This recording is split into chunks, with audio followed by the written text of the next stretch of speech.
faly manolotra ny arahaba amintsika rehetra indray ao anatin'izao fandaharana hitondrana fampaherezana araka ny tenin'Andriamanitra izao. Alohan'ny hanokafantsika ny tenin'Andriamanitra dia tsika hanatanteraka vavaka. Ry Jehovah tomponay masina indrindra ny an-danitro, misaotranao izahay noho ny hanomezanao anay ny afatry ny filazantsara, ny teny fikasanao, ny amin'ny fikarakarana sy ny famonjenao. Tompo tsara indrindra ny an-danitro, te higioka sy hivoky amin'izany teninao izany izahay, ka aoka ny fananao masina no amolavola izany ho anay tsirairay avy, dia hampandreneso sy hampiteneno araky ny fananao izay tsirairay avy. Tononona amin'ny ara-tsoan'i Jesosy ny vavaka. Amen.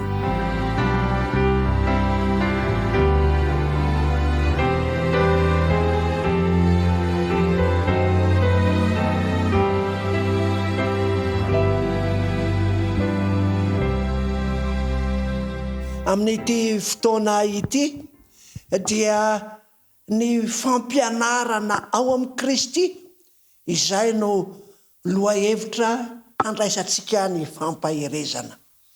Ny fianarana izay tena ilain'izao tontolo izao dia ny fampianarana sy ny fianarana ao amin'ny Kristy. Fa ny fianarana ao amin'ny Kristy no azahoantsika fiadanana. Ny fankanesana eo amin'ny Kristy no ananantsika fitsarana araka ny teny manao hoe mianara amiko. Fa izaho dia malemy fanahy sady tsy miavonam-po dia hita fitsarana ho an'ny fanahinareo ianareo. Izany no voambara ao amin'ny Matthieu 7:9 sy ny 10. Ahoana ary no ahazahoana mandray ny fampianaran'i Jesosy? Ahoana no ahazahoana mandranto ny fahalalana sy ny momba azy? Izy ihany no mamaly izany araky ny filazantsara ny Jaona 7 ary ny 7:10. Filazantsara ny Jaona 7 ary ny 7:10. Raha misy olona tahanao ny sitrapony dia hahalala ny amin'ny fampianarana izy, na avy amin'Andriamanitra izany na miteny ho ay aho. Jesosy Kristy no miteny sady tompony izany filazana izany.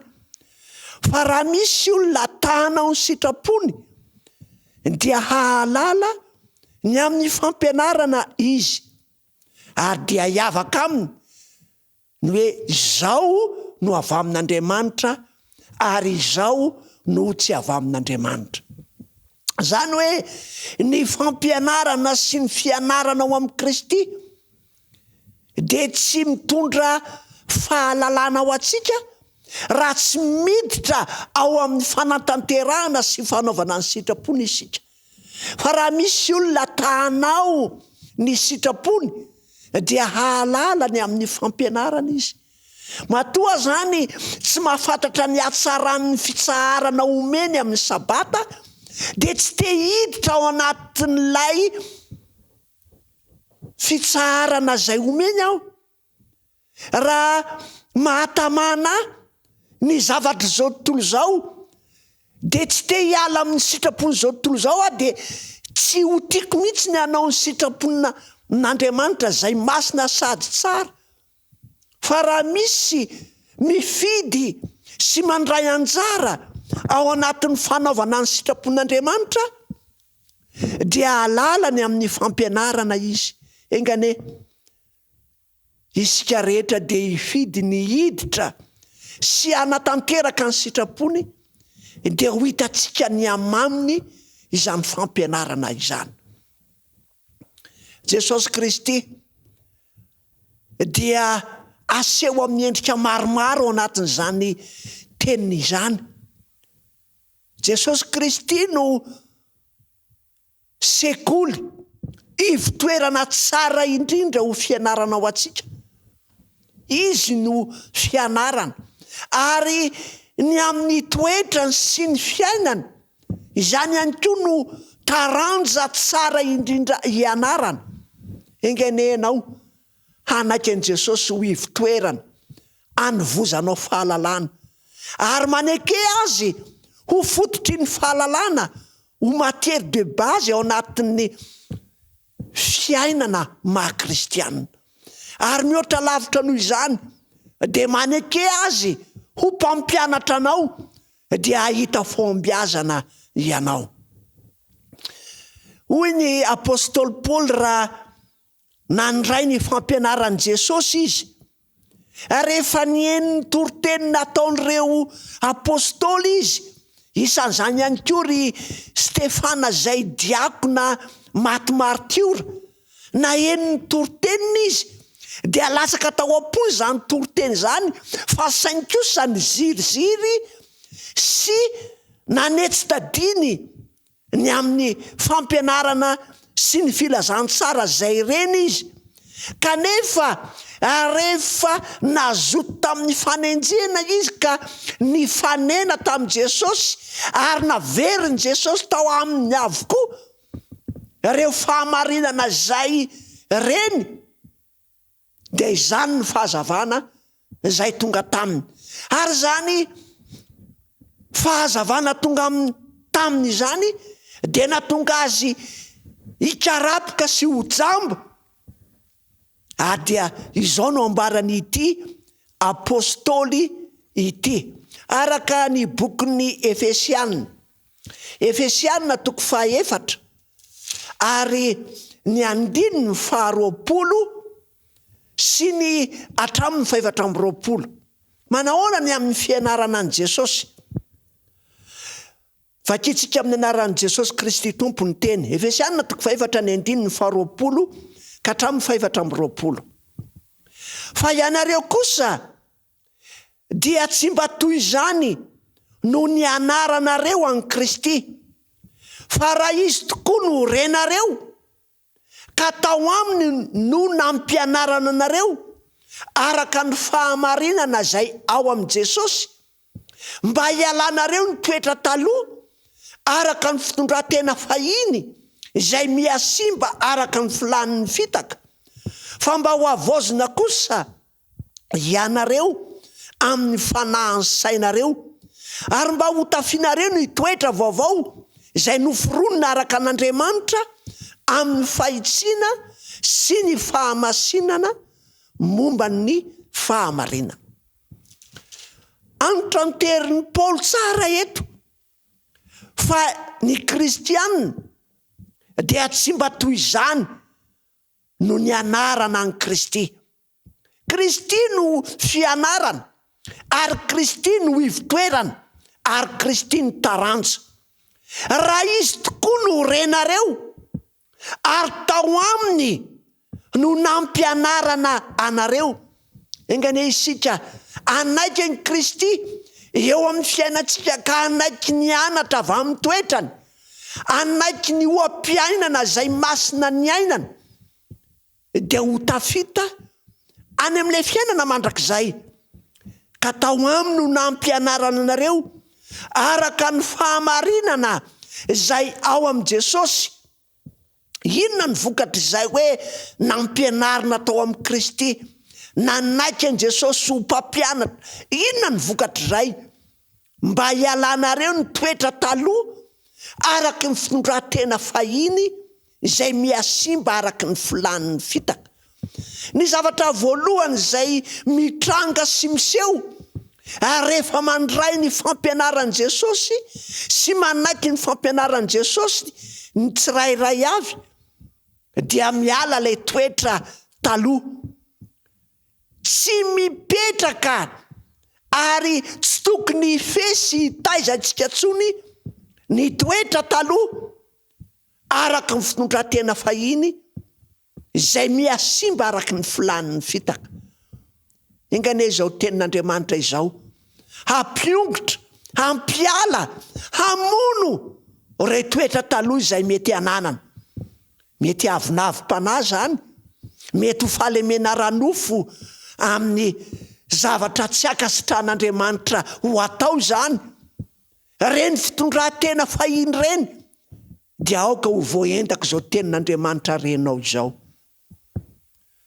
Fa mba ho avozina kosa ianareo amin'ny fanahy sainareo, rehefa mandray ny fampianaran'i Kristy zany, dia misy fanavozana entin'i Kristy ao amin'ny saina sy ny fanahy, ary izay fanavozana entin'i Kristy omeny ny fanahy masina izay no mamolavolatsika ho tena kristianina.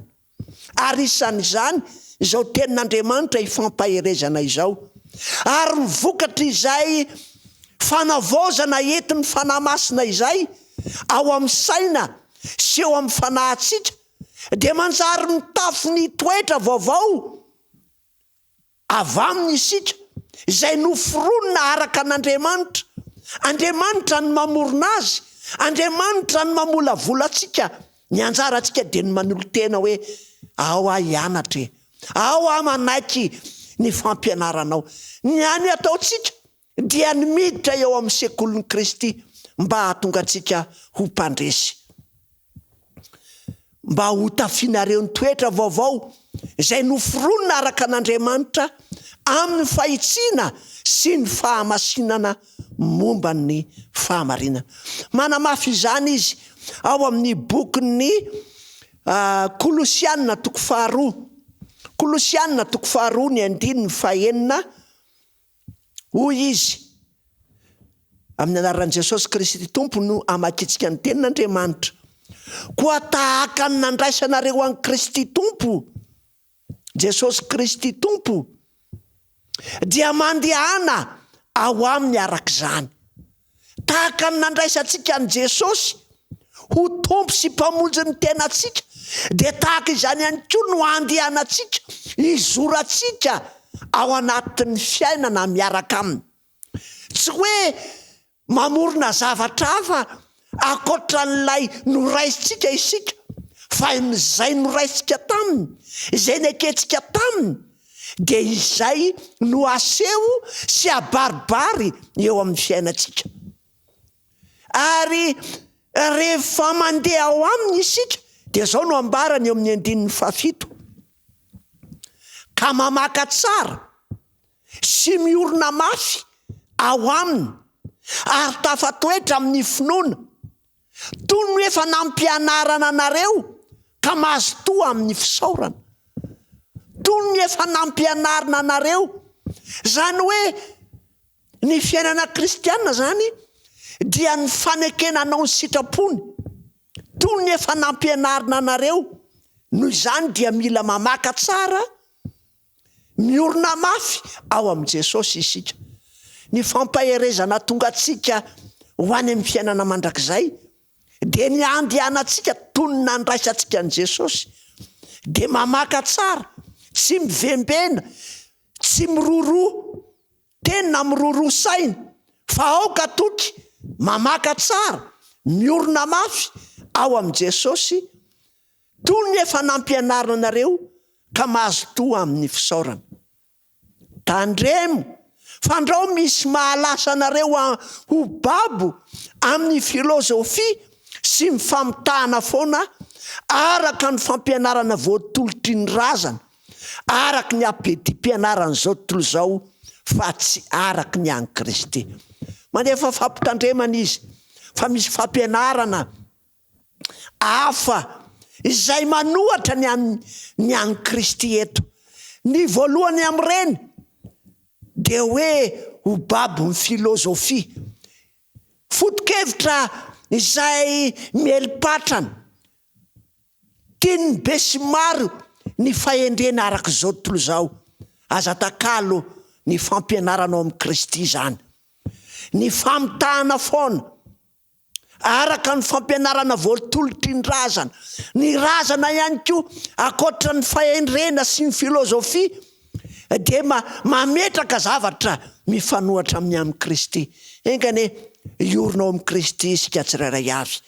Ary koa ny abdi-pianarana zao tontolo zao Ny ampitim-pianarana zao tontolo zao ny amin'ny fiainana kristianina dia mahafantatra ny momba ny Kristy fa tsy malala ny Kristy. Ny zavatra ilaitsika dia tsy ny mahafantatra ny momba an'Andriamanitra fa ny mahalala an'Andriamanitra. Ka aoka ahatonga antsika rehetra handray an'i Kristy ho mpampianatra, handray an'i Kristy ho fampianarana ary hianatra amin'i Kristy izao tenin'Andriamanitra izao. Andriamanitra ne hitahantsika tsirairay avy ka tahaka ny nampianaran'i Kristy atsika dia tahaka izany koa no andehanantsika araka ny fampianarana mba hialantsika ireo fampianarana izay mamily atsika tsy ho any amin'ny fahamarinana sy tsy ho any amin'ny fiainana mandrakizay. Ny tompony ampaherentsika ao anatin'izao fianarana ho any amin'ny fiainana mandrakizay izao. Amen. Ivavaka isika. Ry tompo masina tsara indrindra ny an-danitro, endreny fifalianay satria na dia votsasaina sy tsy mahay azy izahay dia ianao dia nietry anome fianarana sy anaiky ampianatra anay ianao. Misaotra anao zay Jesosy eo noho izany fanolora-tena lehibe nataonao teo amin'ny fiainanay izany ka hitarianao anay hianatra araka ny sitraponao. Aoka izay tompo malalo anana sitrapo hanao ny ankasitranao, hanaiky ny fampianaranao amin'izay fotoana izay dia halala anao, hafantatra marina ny aminao izahay. Misaotra anao zay Jesosy eo fa ampitomboana mandrakariva izany fahalalanay anao izany. Ary aoka tsy hanaiky voarebirebi ny fampianarana maro samihafa izay atolotry ny fahendrena araka izao tontolo izao sy izay mifanohatra amin'ny teninao izahay. Aoka ny marina araka ny sitraponao no tianay ho atao sy ho tanteraka eo amin'ny fiainanay. Ka rehefa ho avy ianao Jesosy eo dia ampifaliana no handraisanay izany diplôma ny fianarana izany dia ny fiaraha-mitoetra aminao, hiara-hianatra aminao mandritra ny mandrakizay. Ny anaratsoanao Jesosy no hanonana izany vavaka izany. Amen.